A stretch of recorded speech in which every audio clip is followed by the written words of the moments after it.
What's up, y'all? This is Alex from the Rim Review. The Rim Review is a page that offers in-depth player analysis and gives nuance to the way you watch basketball. In this series, we're going to be going over every single prospect in the upcoming NBA draft. In the coming weeks, we're going to explore numerous stars that you probably already have heard of, as well as a plethora of hidden gems in this class. In today's episode, we're going to look at the 6'3" guard out of Pittsburgh, Bub Carrington. When looking at Carrington's game offensively, there are numerous strengths that stand out. The first one for me is his passing, where Carrington had a 2.21 assist to turnover ratio.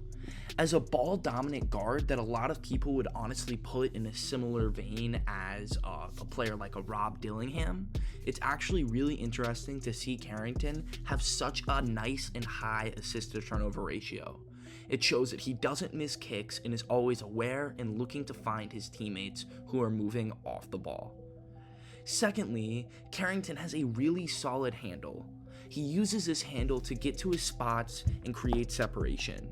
While I don't think his handle is as elite as some of the top tier guard prospects in this class, I think that it's really good and he's able to use it well.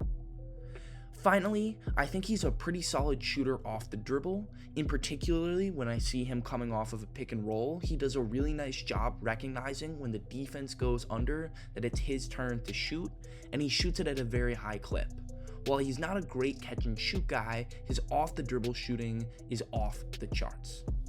There are still some pretty big weaknesses to Carrington's game offensively. The first of which for me is his ability to play in catch and shoot situations. Firstly, I don't know if Carrington has those natural instincts to know where he needs to relocate to and how to time relocations. There were multiple opportunities where I believe that he could have drifted to the corner to get more open or lifted up in a shake spot, but he didn't do it. Additionally, he just didn't shoot a very good percentage on catch and shoot threes. He shot worse on catch and shoot opportunities than he did off the dribble, and what made it even more concerning is the fact that for a large portion of this season, he was shooting below 30% on catch and shoot threes. You're going to need to improve that if you want to be in the pros. Secondly, I would say his explosiveness is inconsistent. I think Carrington is a really solid athlete who uses his great handle to get by people, but when you're looking at him compared to like high volume ball dominant guards in this class, I'm once again just going to go right back to Rob Dillingham because I think that that's a comparison that a lot of front offices are going to have to make. I don't think that Carrington has the same ability to create separation and using his athleticism to explode. He's still a good athlete, but there are multiple times where I saw him where he could have blown by guys, but he didn't. Finally, I think Carrington has a pretty bad tendency to settle. He has a really good mid-range shot, but I think sometimes he doesn't do the best job of picking and choosing when he should take his mid-range.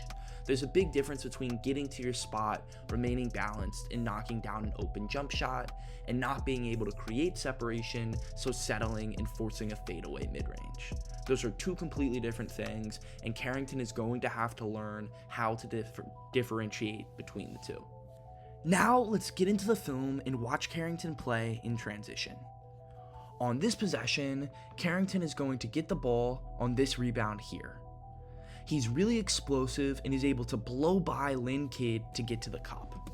What I love seeing here is, first off, look at all of the guys that are ahead of Carrington. Basically all four of these defenders right here. But in particular, Lynn Kidd has about a body length ahead of him. Carrington explodes by Kidd and is able to make this layup at full speed.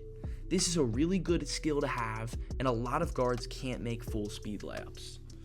Right here, Carrington once again is pushing as he blows by Judah Mintz, and this time has an easier finish, but still shows his athleticism. On this clip, Carrington is going to call for the ball again, push in transition, but what I hate seeing here is settling for this mid-range shot. There's so much more you can do. Right here, you have Malik Brown in drop coverage, and he's almost having to focus on you. There is no one really guarding Federico here, and I think that the easy pass to make is kind of like a wraparound or like a lob here. You could also take a jump stop and fake here and then kick out to the Diaz grandbrother on the corner. I would much rather see that than the shot he did take. A long two is never the play. On this possession, Carrington is going to pass ahead in transition. This once again showcases his great eyesight and vision, and once again, what I mentioned earlier, he's an elite passer. I think he has a really great potential to run a second unit because of plays like this. These plays look simple, but not many guards can make them. Right here, he's going to try to change pace, which he's able to do, but he tries a no-look pass here. I think sometimes Carrington gets a little too flashy for his own good. He doesn't play off of 2 feet here when he tries this wraparound pass, and he doesn't have the best touch. Now let's watch him in a pick and roll drag situation. A drag is just a screen in transition that is set right here. Carrington's going to do a really nice job snaking and getting to his spot for a mid-range. When you watch him take this mid-range, what's really impressive about it is look how he's able to get his balance, he's set, and he's uncontested. It's much better than the previous long two. On this possession, Carrington's going to get the rebound and once again call for a drag screen. The screen occurs right here, and then what's great to see is when this screen occurs, Seth Trimble on UNC is going to go under the screen. Carrington knows that if they're going under, and because Jalen Washington is in a drop, Carrington knows that as long as he's still under, he has the green light to shoot, and he knocks it down off the dribble. This time, his team is going to run this action where he gets another screen, and he knocks it down. Once again, you see drop coverage right here, and then you see Hunter on Clemson, Dylan Hunter, getting clipped by this ball screen, and so there's no one on him. I like the three. I think it's a great read, and you're picking and choosing when you want to shoot, which is good. Maybe you have a pocket pass right here, but this three I think is the best luck. On this clip, it's going to be another off the dribble pick and roll opportunity. Firstly, he's going to get a switch with Mohamed Diarra. And what I love here is when you get a switch onto Diarra here, Diarra is known to be a really good defender. So this is not the matchup you necessarily want. What I think they were maybe trying to deal with here is to have Blake Henson with the Michael O'Connell matchup, which gives him a little bit of a mismatch. But now Carrington's going to call for this screen right here, which is going to force DJ Burns to communicate. If you guys didn't watch DJ Burns in March Madness, just look at him. He's not fast enough or mobile enough to be at the level here. So he's going to have to play in a deep drop. This means that as long as Federico is able to clip Diarra right here, there is no real help from DJ Burns at the level, so Carrington can get open. If Michael O'Connell decides to commit, Carrington then has this pass out here to Blake Henson. So it's great play design from Coach Capel. So he calls it, this screen occurs, Michael O'Connell decides to stay committed to the better shooter in Blake Henson, so Carrington has a wide open three and knocks it down. Great basketball. On this clip, it's going to be a step-up screen, and this is just the highlight three, showing you how he shoots off the dribble. As I mentioned earlier, he's a really good shooter off the dribble. On this play, it's another ball screen that occurs. They first get the switch, and then Carrington gets an open three. It just doesn't fall. Once again, I want to highlight DJ Burns is in a drop, so as long as Diarra gets clipped, Carrington should shoot. It just doesn't go in. Now, let's watch Carrington in other pick and roll situations. Right here, Carrington is once again calling for a ball screen. Malik Brown switches onto him, and Carrington swims by Malik Brown, makes a couple of quick crossover moves, changes pace, and scores. Not the best defense from Brown because it's the end of the game, but still a good move. On this possession, Carrington's going to get the ball, call for a screen, and then he's going to split as Tyler Johnson is going to come over with an aggressive swipe here at the ball. Carrington protects the ball and then has an awesome step-through finish. Let's watch this at full speed. He comes off this floppy action. Blake Henson sets a screen. Oop! Great step-through. On this possession, Carrington's once again going to attack drop coverage. Right here, he gets a switch, then they attack DJ Burns, and you can attack DJ Burns all day in the pick and roll. This is how you beat him. You don't beat him by stopping DJ Burns defensively. You do stuff like this, and Carrington was great at doing so. Right here, we're now going to look at Carrington as a passer in the pick and roll, which he's really good at doing. He's going to call for a screen here. And right here, it is not a drop coverage. It's more of a soft hedge at the level. As you see, Matthew Marsh basically has his hand touching that line right there. So what Carrington does is he gets downhill and kicks. This is really good stuff because you're pushing the advantage. The reason why this play works is because Andrew Carr has to focus on Federico. Carrington drives by. And so now these three guys are all occupied with this action that's going on right here. And then Cam Hildreth is also kind of occupied with this and kind of occupied with this. So when this guy lifts right here, Boopy Miller has to guard too, but he's already low and is more connected to this man. So Carrington makes a great read, and they push a 2-on-1, and it gets a basket. This is what I mean when you're thinking basketball the right way, and that's what Carrington does. Right here, he's going to do a nice job hitting the shake. Once again, let me highlight why this works. This screen's going to occur right here. This man was going to lift Zach Austin. As Zach Austin lifts, this defender has to make sure he's there to catch Federico. And then as he takes a step in, Carrington just makes the simple play. And these simple plays are why he has a 2.21 assist to turnover ratio. It's plays like that that are just awesome to see. Right here, he hits the pocket, and it's another great play. Let's watch a little bit more passing because honestly, it's just fun. This is what I think is going to allow Carrington to dominate second units. The exact same read here. He hits the shake. As help comes, boom, just advance the basketball, make simple plays, and that's why Pittsburgh was a solid team last year. On this possession, Pittsburgh is going to run a zoom action. For those of you who don't know, a zoom action is just when this screen comes into a dribble handoff here. Carrington then is going to look and make a great spray pass. These are the type of reads that are amazing. Federico draws the help right here from J.R. Konecki.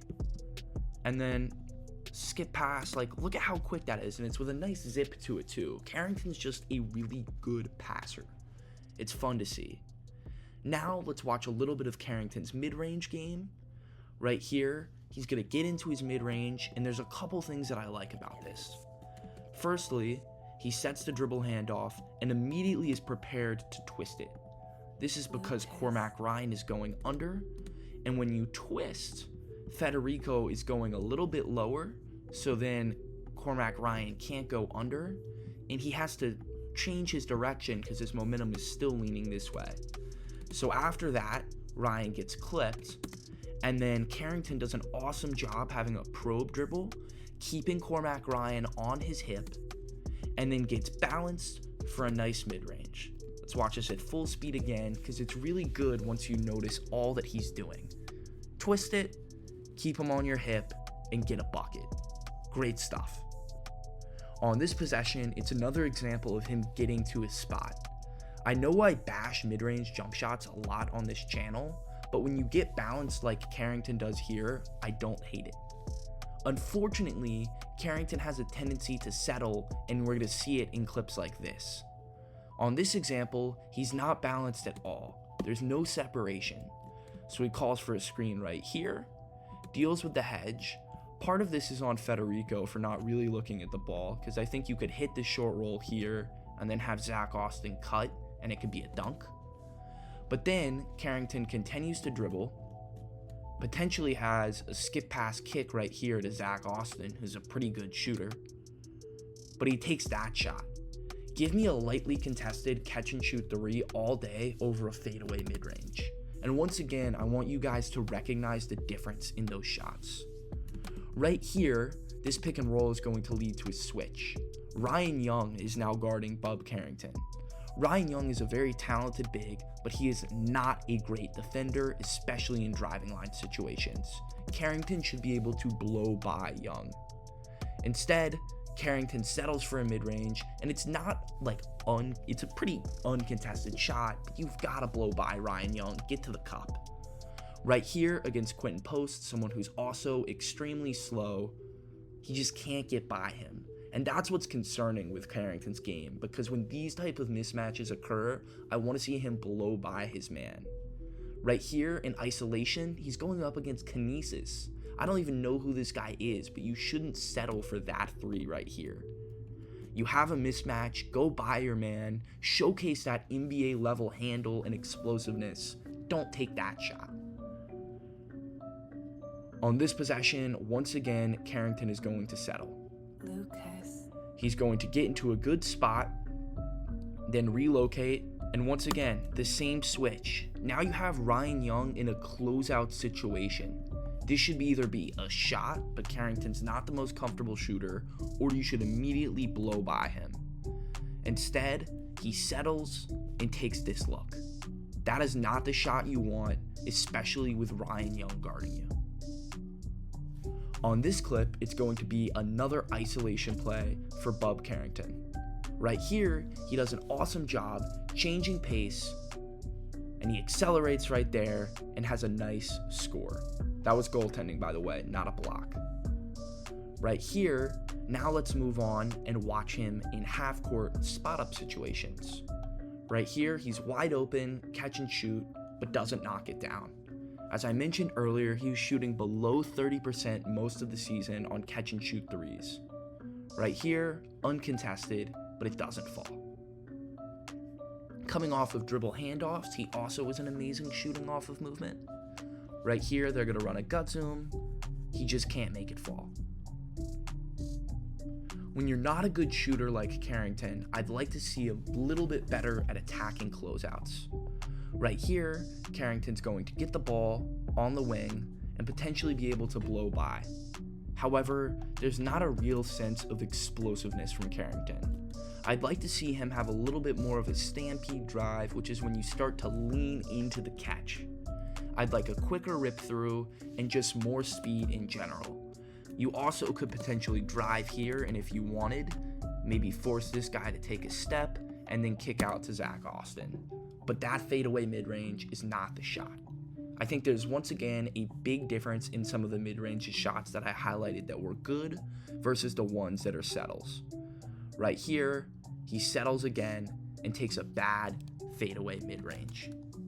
Now that we've talked about Bub Carrington offensively, let's move on to his defensive game. When we're looking at his strengths defensively, a couple of things stand out. The first of which is I would consider him to be a very competitive defender. He shows a lot of fight and is aggressive and definitely is not disengaged defensively. While I know this is a pretty low bar and basically all defenders in the NBA are engaged, I like to see someone that has that little bit of extra grit, and I see that from Carrington. Lucas. Secondly, I would say he's pretty solid in driving line situations. He's definitely not one of the best driving line defenders in this class, but I definitely would say he's in the upper half, and that's great to see from a guard. Finally, and what I found to be the most impressive with his game, is that he fights through off-ball screens. Opponents only averaged 0.667 points per possession on off-ball possessions against him, and it's because of how good he is at fighting and navigating through those screens. This once again connects back to what I mentioned earlier. He's a competitive defender, he's not going to give up, and it doesn't matter how many bodies you throw at him, he's going to fight and do his best. There are still some weaknesses to Carrington's game defensively. The first of which is that he is at times a reactionary defender. What I mean by that is I think he sometimes will get pushed around by more physical guards, and he does have an issue playing on his heels, which means that when guards stop on a dime, he slides for another step and a half, which gives guards the separation that they need to get an easy basket.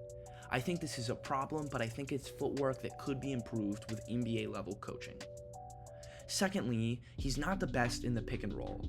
He frequently gets clipped in screens, and his ability to bully a ball screen leaves a lot to be desired. This is a big reason why he was in the 32nd percentile when it came to guards defending the ball screen in college basketball.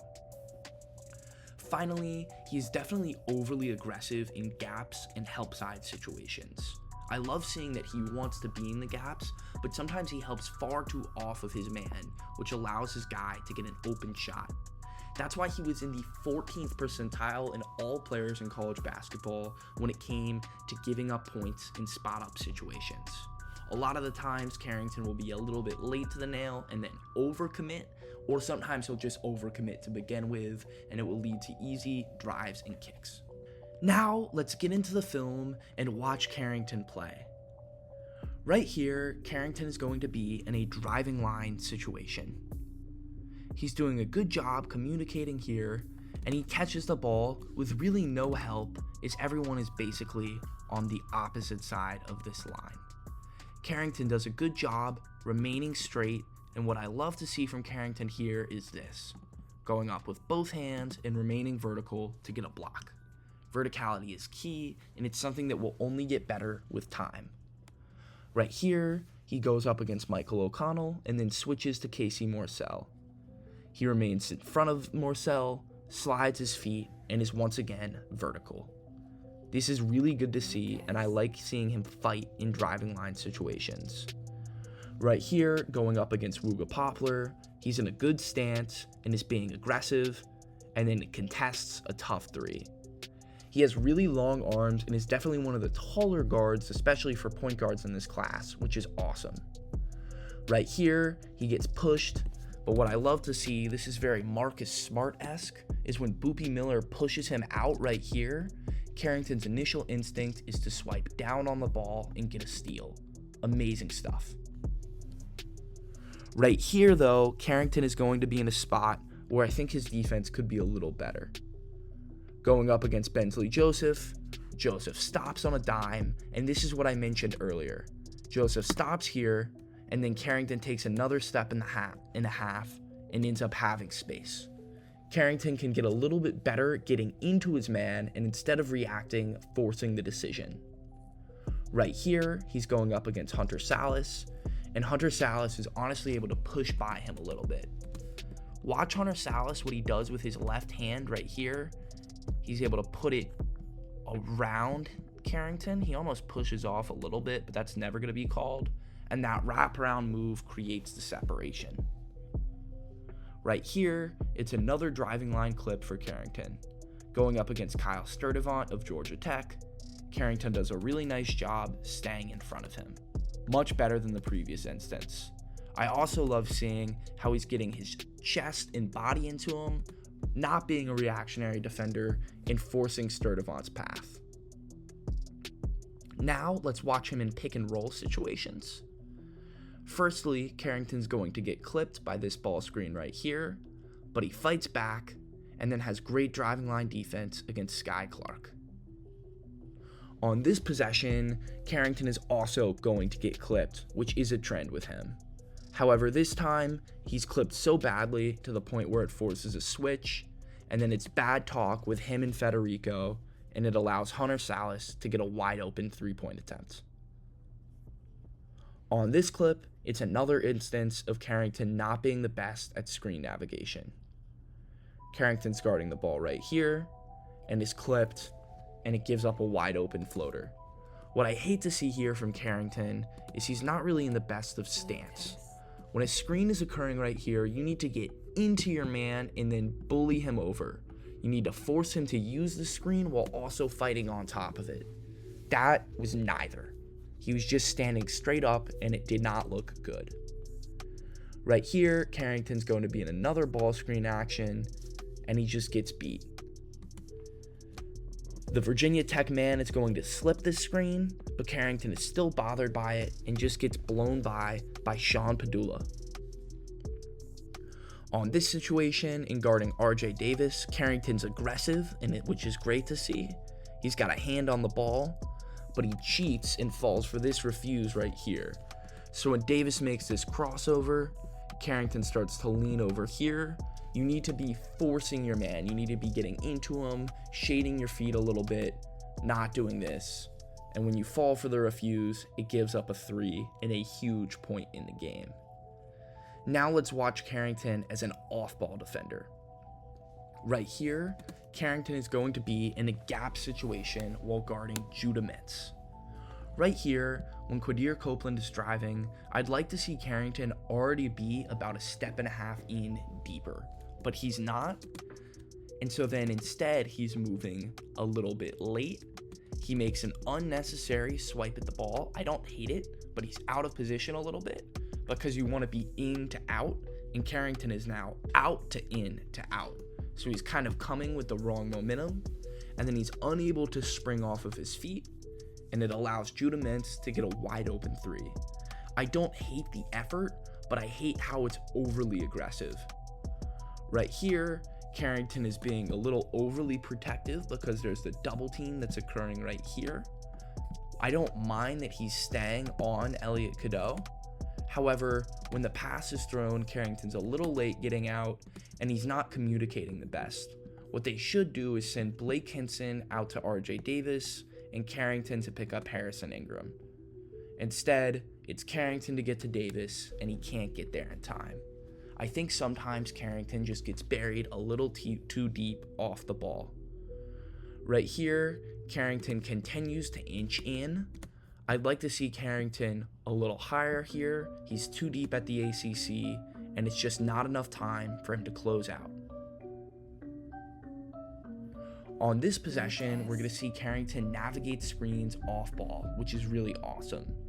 Right here, he fights through a PJ Hall screen, which is tough to do, and then look how he's being aggressive, guarding with his chest, and it leads to a steal. Awesome stuff. On this next possession, Virginia Tech is going to run a gut zoom right here, where there's the screen coming into the zoom, but Carrington fights through and is able to force a turnover. It's that level of aggressiveness that is awesome. In this off ball, like under out of bounds play, Carrington fights through the Matthew Marsh screen, bullies over, and has a nice late contest on Hunter Salas. Overall, I really like Bub Carrington as a prospect. I think that his tight handle and interesting creativity and great passing makes him a really high-level prospect. When you combine that with his fight on the defensive end, it makes you get really excited. I think that he has a higher floor than some of the guards that are like more of the high-volume guards in this class. And the reason why I say that is that he's a decent defender who plays with high effort, which always works in the NBA. And more importantly, he's a great passer. I think that his realistic outcome in the NBA is a seventh man who's going to run your second unit and be a nice journeyman piece that is a good backup point guard on a contending team.